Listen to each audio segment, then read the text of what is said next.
Assalamualaikum.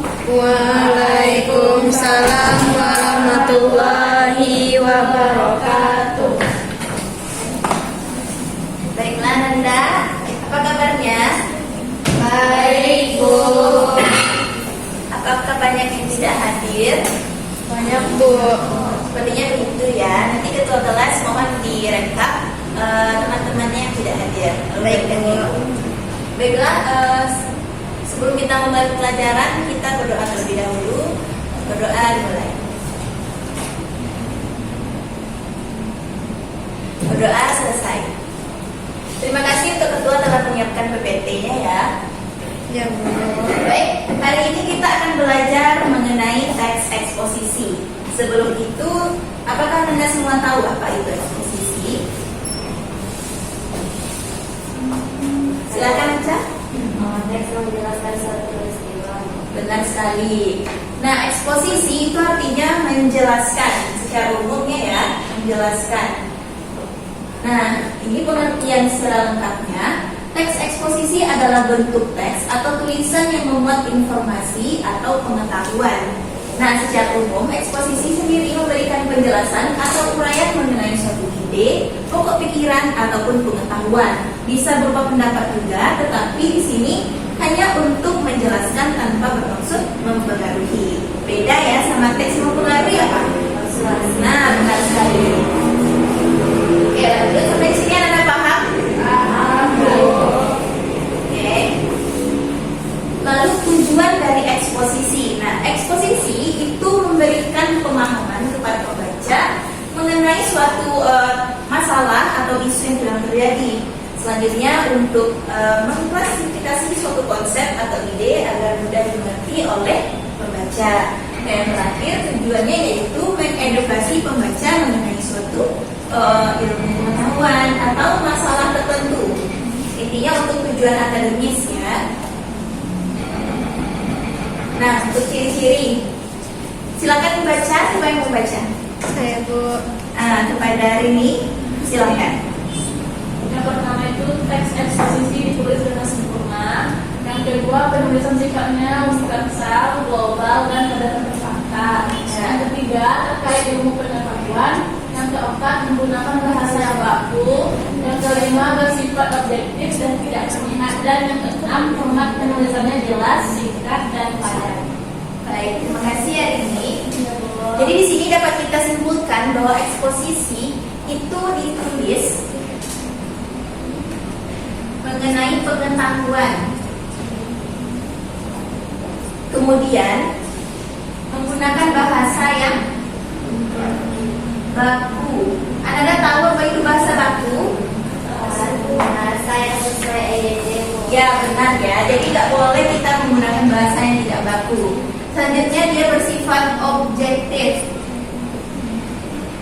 tidak subjektif. Nah, yang terakhir format penulisannya harus singkat, jelas dan padat. Oke, selanjutnya.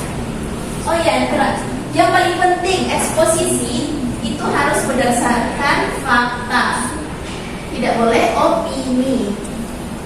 Oke, lanjut. Struktur teks eksposisi. Nah, eksposisi itu memiliki 3 struktur ya. Nah, yang pertama ada tesis. Anda tahu tesis itu apa? Pengenalan isu. Ya, benar sekali. Letaknya di mana? Pertama, Ya, betul. Jadi tesis itu pengenalan mengenai isu, pengenalan yang letaknya pada paragraf pertama. Selanjutnya ada rangkaian argumen. Nah, di sini baru dijelaskan isi dari teks eksposisi, letaknya di paragraf kedua. Yang terakhir yaitu penegasan ulang. Nah, di teks eksposisi kita perlu melakukan penegasan ulang agar pembaca memahami isi dari teks yang kita tulis.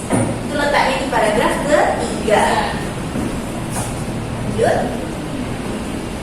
Nah, jenis-jenis teks eksposisi itu ada 7. Coba bacakan, coba bilang.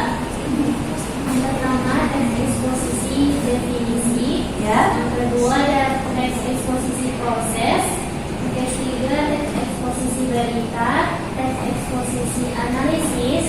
Yang kelima ada teks eksposisi laporan, keenam teks eksposisi ilustrasi, dan terakhir teks eksposisi perbandingan. Baik. Nah, untuk penjelasan singkatnya, kalau teks eksposisi definisi itu penulis biasanya menulis sesuatu tentang sebuah objek. Lalu itu tuh perlu pendefinisian mengenai objek tersebut.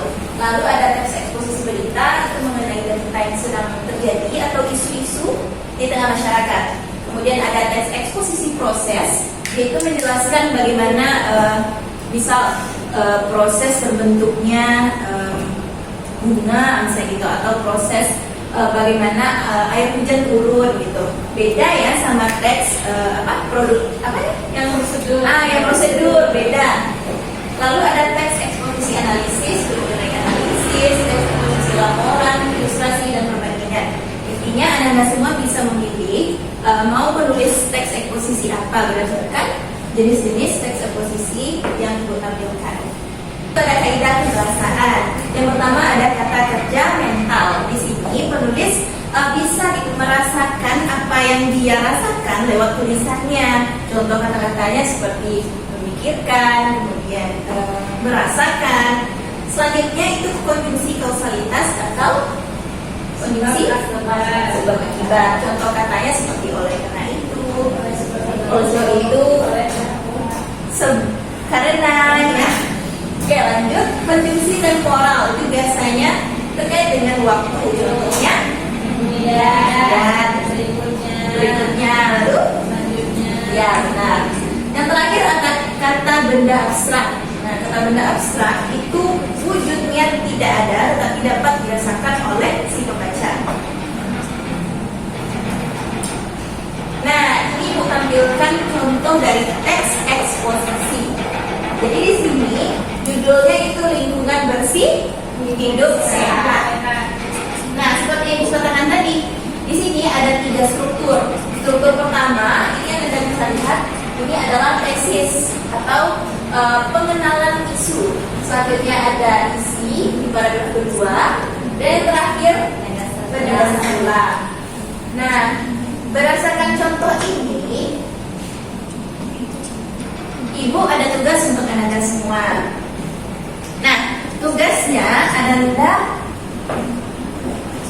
buat contoh teks eksposisi berdasarkan 7 jenis teks itu ya.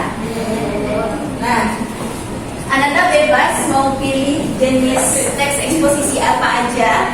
Intinya Anda bikin sesuai dengan struktur yang telah Ibu jelaskan tadi. Jika Anda tidak paham, Anda silakan bertanya ke Ibu. Dan ini tugasnya dikumpulkan untuk minggu depan. Baik, untuk hari ini mungkin segitu dulu penjelasan materi kita pada hari ini. Di sini apakah Anda paham atau ada yang bertanya? Paham. Oke. Kita lihat besok ya tulisan Anda apakah Anda benar-benar paham dengan tugas Anda. Baiklah, untuk itu kita akhiri pembelajaran kita pada hari ini. Terima kasih kepada Anda yang sudah menyimak pembelajaran Ibu. Ibu sudahi dengan Assalamualaikum warahmatullahi wabarakatuh. Waalaikumsalam warahmatullahi wabarakatuh. Terima kasih Bu. Terima kasih Bu.